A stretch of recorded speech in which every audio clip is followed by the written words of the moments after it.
Fala pessoal, então dando continuidade, dando sequência às nossas aulas, eu terminei o bloco anterior falando da regra geral da responsabilidade civil no Código Civil, lá no 186, né?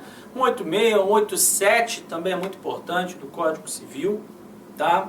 Também, lembrando sempre, o abuso, falando agora de maneira lato sensu, o abuso de direito também é ilícito, também lembre-se disso, a pessoa pode ter o direito, mas ela abusar do direito que ela tem, ela também está cometendo esse ato ilícito, também podendo ser ensejador aí da responsabilidade civil, tá? Então, aqui está exatamente o que eu já falei, responsabilidade subjetiva, e a diferença é que nela você tem que comprovar a culpa. E culpa nós já vimos imprudência, negligência e imperícia.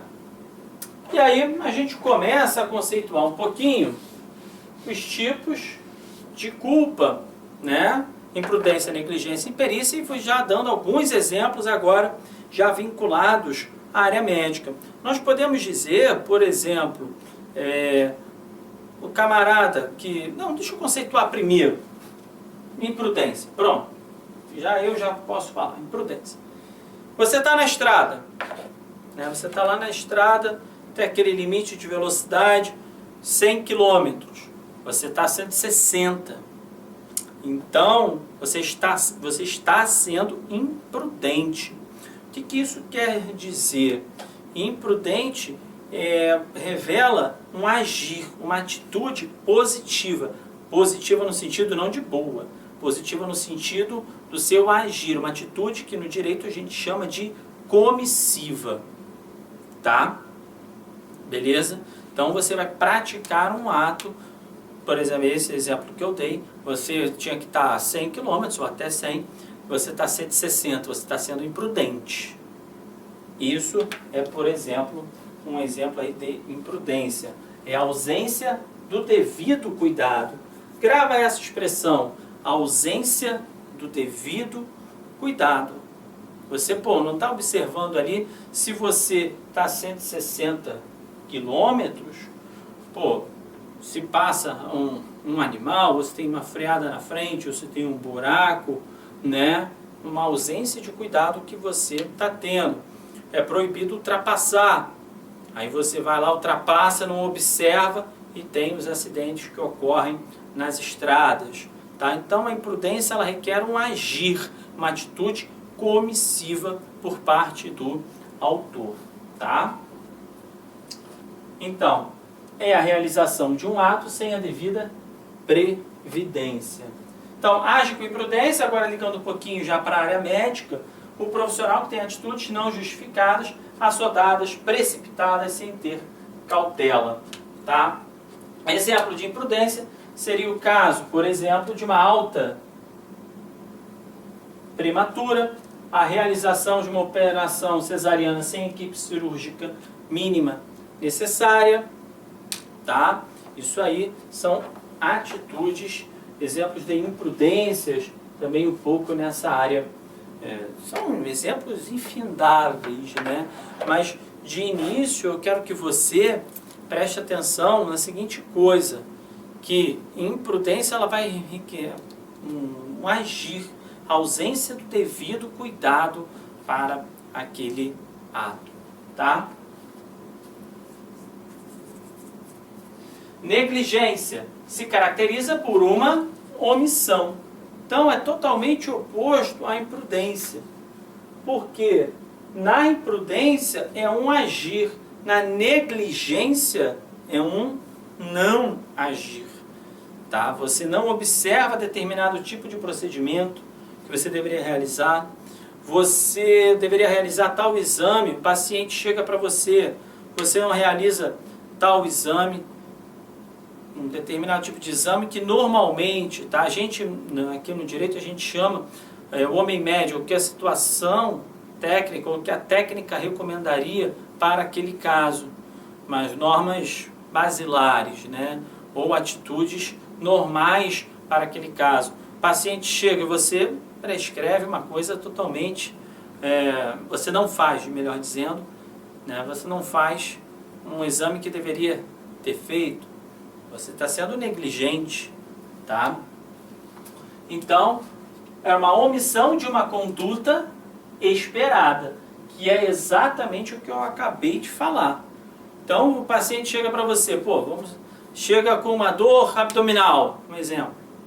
Aí, normalmente, vai lá, vamos fazer uma ultrassonografia, um raio-x, eu não sou médico, tá? Se eu falar qualquer besteira aí, não precisa me xingar nos comentários não, tá? Então, vamos lá. Vamos supor, chega muita dor abdominal, vamos fazer um raio-x, vamos fazer uma ultra, vamos para ver por que está inchado, vamos lá. E o médico não faz, não, isso aí é normal, é uma virose. Aí prescreve lá qualquer coisa e você vai embora. Ele foi negligente no atuar dele. Porque se eu chego para você e falo que eu estou sentindo determinada coisa, vamos verificar qual é o procedimento esperado para aquele caso. Essa pergunta é muito importante. Para aquele caso concreto, qual é o procedimento correto a ser utilizado? Pela boa prática. Olha, isso tudo faz parte da instrução processual.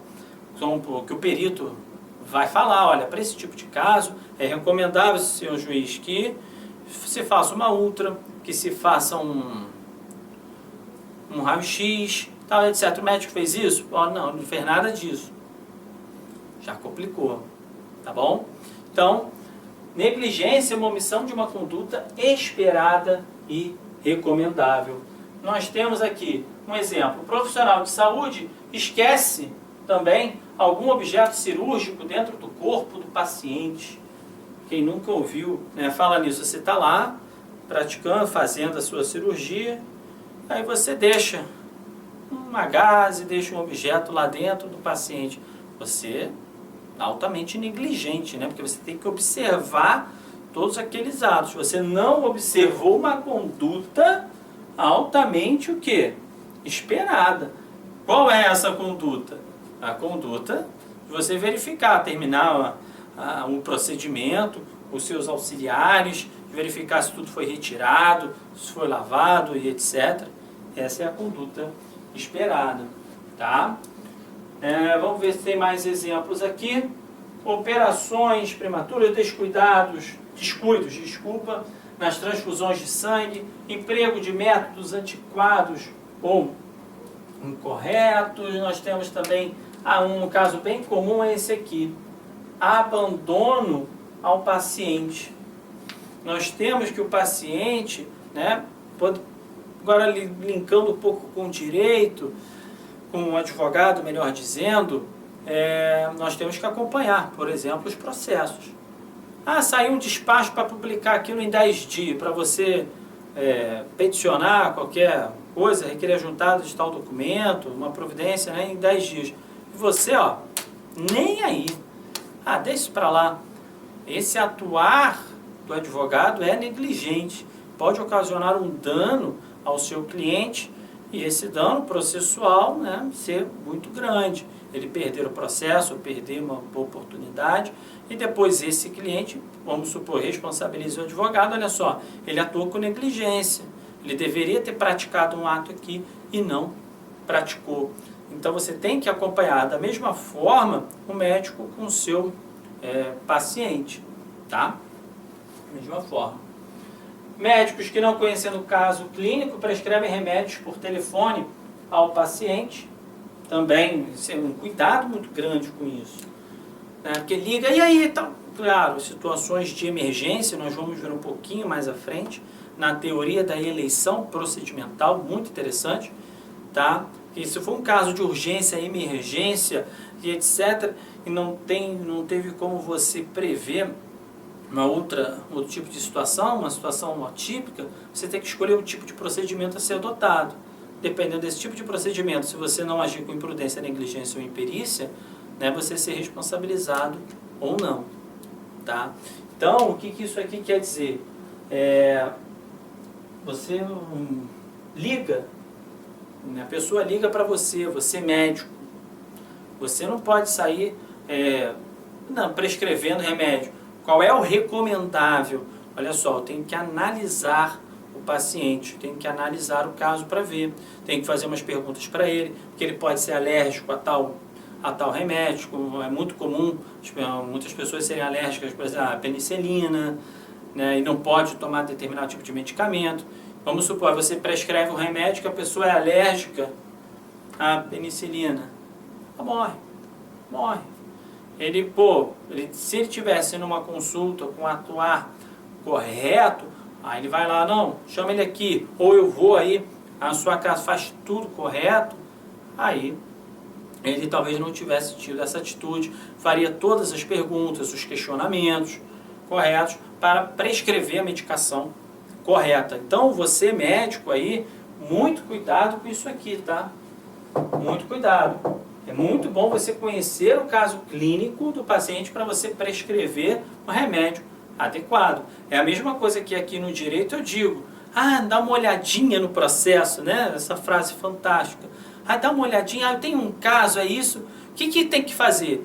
Não é bem assim, porque às vezes, né, os clientes, às vezes, quase sempre, os clientes eles não passam para a gente todas as informações, eles vão passando a prestação. Então, é imprescindível que você faça esse tipo de coisa. E aqui na responsabilidade civil, eu vou pegar um exemplo meu do direito, que eu faço com meus clientes, que você pode aplicar aí com devida... Você pode aplicar... que você pode aí aplicar a área médica, está adequando, me faltou a palavra, perdão, adequando a área médica. Eu, por exemplo, quando faço determinados tipos de atendimento, por exemplo, se for um atendimento trabalhista tem muitos pedidos, tem hora extra, férias, 13º, paga isso, não paga aquilo, né? Tem uma série de coisas. Eu faço, por exemplo, um questionário. Um questionário tem 9 ou 10 folhas. Não é mais só você ir preenchendo, né? Botando no X, sim ou não, papá. No final, eu imprimo a folha e as folhas e peço para o cliente assinar, dando declaração, né? No final declaro verdadeiras as informações por mim prestadas, a data e ele assina. Porque depois, se ele chegar numa audiência ou num conselho de ética, ele vai dizer assim, não falei não. Não falei, o advogado entendeu errado. E aí? Aí começa a complicar. Então você já produz uma prova a seu favor. Eu recomendo muito isso a vocês. Façam um questionário no seu cliente. É que às vezes no dia a dia é tanta coisa para a gente fazer que a gente acaba deixando, isso é tranquilo, deixa para lá. Mas depois que o problema ocorre, aí você, Então façam um questionário adequando a sua profissão, a sua prática, seja médica, seja aí na área civil, seja na área trabalhista, previdenciária. Faça um questionário de tudo que você precisa saber, que nada mais é, gente, do que isso aqui, tá? É um caso clínico, né? É o nosso caso clínico jurídico também, tá? E aí você pede para o cliente assinar, olha só, o cliente, ou você faz um cadastro, o cliente chegou aqui, falou isso, você confere, você falou isso mesmo, falei, tá aqui tudo direitinho, e assina, porque depois ele vai dizer o contrário, ou que não falou, ou que disse você não escutou. Então, produza provas a seu favor. Sempre produza provas a seu favor.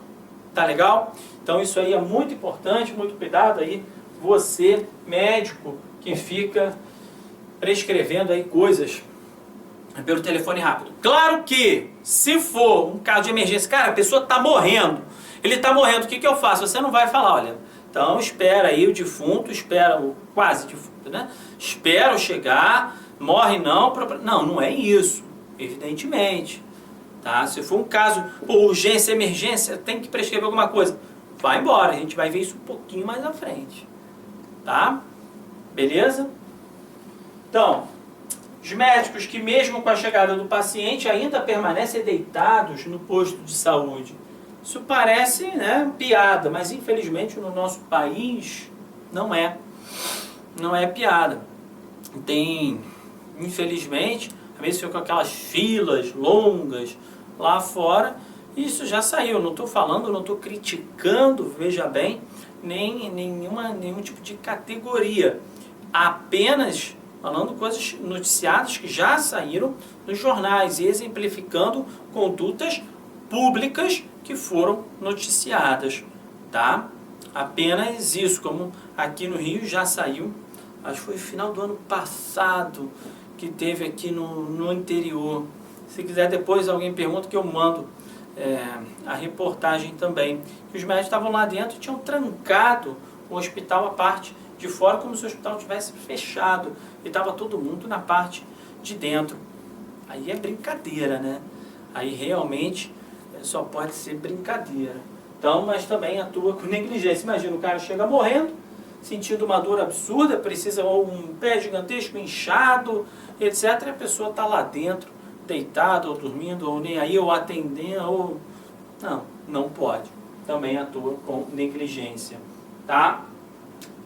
E aqui, que deixa de prestar o devido acompanhamento, eu já falei aqui, acabei repetindo, né, fazendo material, sabe como é? A gente acaba repetindo às vezes algumas coisas, mas para você ver como isso é importante. Se está 2 vezes aí é porque é importante, tá? Necessário acompanhamento. Claro que não é um médico, você médico, ficar ligando, oi, tudo bem? Como é que você está hoje?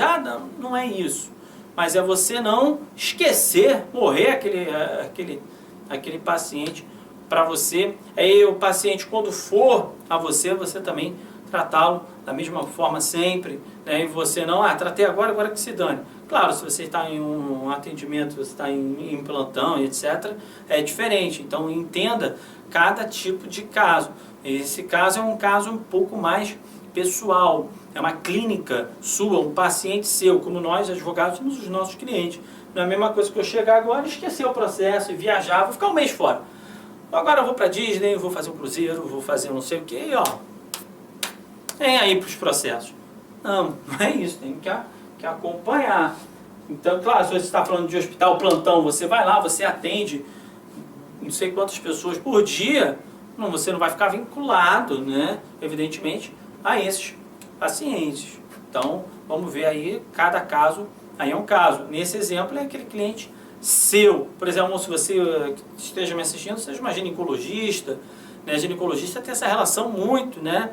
Ou obstetra, né? Que toda hora tem que estar quase 24 horas. Aconteceu o problema, olha, a criança agora olhou para cima, a criança tá não sei o que, e agora?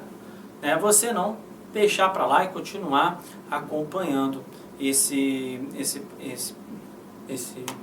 veterinário também, né? Acontece muito isso, o cachorrinho, não é você pegar e deixar, o veterinário pegar e deixar o cachorro internou e deixou para lá. Não, mas é você, sem dúvida alguma, tá sempre de olho. Legal? E nós temos a última espécie de culpa, que é a imperícia.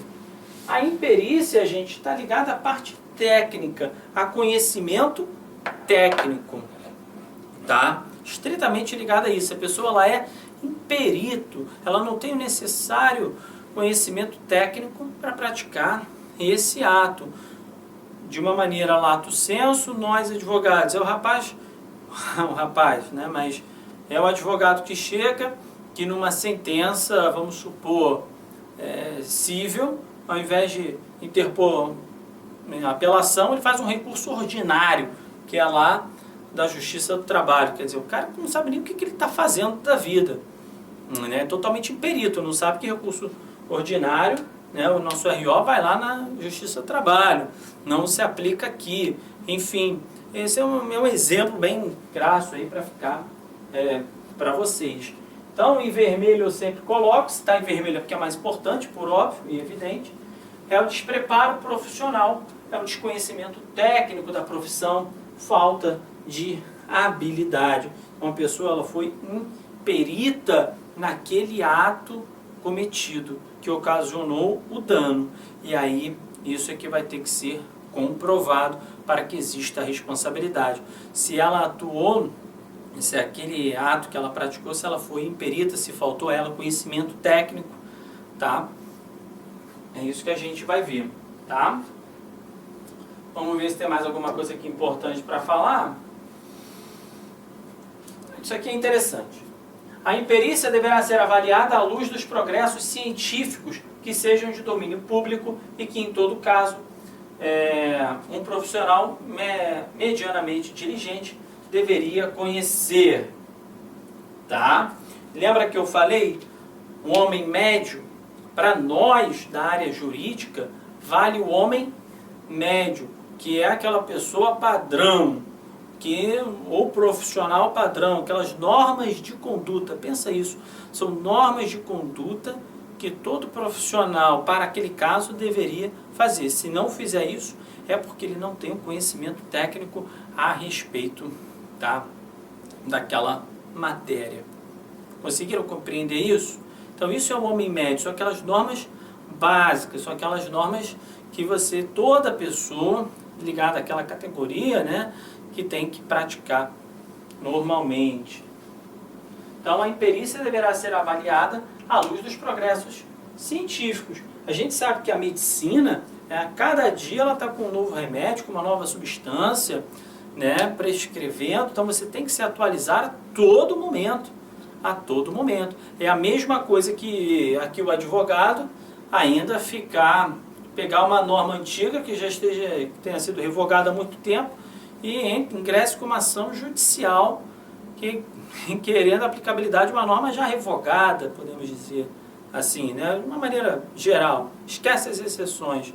Pô, o cara é imperito, o cara não avaliou, não sabe, não se atualizou, não progrediu, né? Então a medicina é a mesma coisa, ele prescreve aquele remédio que ninguém mais usa, aquele remédio que está em desuso porque ele ataca muito ataca muito o organismo, ou ele tem muitos efeitos colaterais. Hoje, em substituição, aquele remédio já tem um outro que produz um efeito muito menor, que todo mundo usa, né? Que sejam de domínio público e que um profissional medianamente diligente deveria conhecer. Exemplo, utilização de técnica não indicada para o caso. Se quem, na inaptidão técnica, isso aqui é interessante, se quem, na inaptidão técnica de uma profissão, praticar um crime, mas não exerce a referida profissão, não está sendo imperito, mas sim imprudente. Por quê? Vamos lá, entenderam isso? O camarada está aqui, tá? Se quem, na inaptidão técnica de uma profissão, praticar um crime, mas ele não exerce a referida profissão, ele vai estar cometendo um crime. Mas além disso, ele não é imperito, ele está sendo imprudente. Lembra que eu falei logo nos primeiros minutos das aulas, que uma conduta você vai ter uma responsabilidade civil, você vai ter uma responsabilidade criminal? Aqui. Por que ele não é imperito? Porque o imperito, antes, o contrário, ele tem que ser o quê? Perito. Ou seja, ele tem que ter uma habilitação técnica. Se ele na verdade, o imperito, ele sabe, mas não sabe muito, ele é aquele profissional fraco, podemos dizer. Né? Aquele bem fraquinho, comete um monte de erro, esse é um imperito. Né? Que aquele ato que ele tenha cometido tenha sido realmente de uma maneira imperita. Mas se ele não tem habilitação para aquela profissão, ele não é imperito, porque ele já não tem habilitação para exercer aquela profissão. Conseguimos compreender isso? Aí ele está sendo imprudente, além de cometer crime, né? Além de cometer o crime. Então, gente, é muito importante observar isso aí. Beleza? Aqui eu coloco, são duas definições doutrinárias de responsabilidade civil, tá? O grande doutrinador também, Carlos Roberto Gonçalves. E a gente vai dizer, a prova da culpa do agente passa a ser pressuposto necessário do dano indenizável. Então, para fechar a parte de responsabilidade civil subjetiva, o que nós temos? Nós temos a conduta, nós temos o dano, o nexo de causalidade, mais a culpa, que é o atuar com negligência, imprudência ou imperícia. E você tem que, para que seja caracterizada a culpa do profissional liberal, comprovar um desses elementos para que o profissional liberal seja responsabilizado. Ok? Então isso aí é bem importante mesmo. Deixa eu ver se tem mais alguma coisa aqui para falar. Alguma dúvida por aqui? Eu acredito que não, tá? De imprudência. Depois, no final desses temas, nós vamos ver, eu vou ver com vocês, a jurisprudência. Vamos ver algumas decisões acerca disso e quebra também assim de nexo. Eu vou ver com vocês de imprudência, negligência e imperícia. Tá bom? Ficou bastante claro aqui? Espero que tenha ficado. Recapitulando, imprudência é agir, é não observar o dever de cuidado, tá? É a ausência do devido cuidado, tá? Negligência é a omissão de uma conduta esperada e recomendável para aquele caso, como eu falei no exemplo do Botox, né? Você não observa, você é negligência, você não tem uma conduta também esperada e recomendável para aquele caso. Você deixou aquilo lá condicionado de todo jeito, você não fez o que você deveria ter feito, que é colocar aquele medicamento sob o ar refrigerado a tantos graus, né? Você que esquece coisa dentro do paciente. Então, gente, imprescindível isso. Para qualquer ação de responsabilidade civil, se você vai ingressar contra o profissional liberal, seja ele qual for, você tem que provar, mostrar a conduta dele, o dano dessa conduta, nexo de causalidade entre a conduta e o dano, e ainda de maneira subjetiva você vai ter que comprovar a culpa, ou seja, se ele foi imprudente, negligente ou imperito, tá?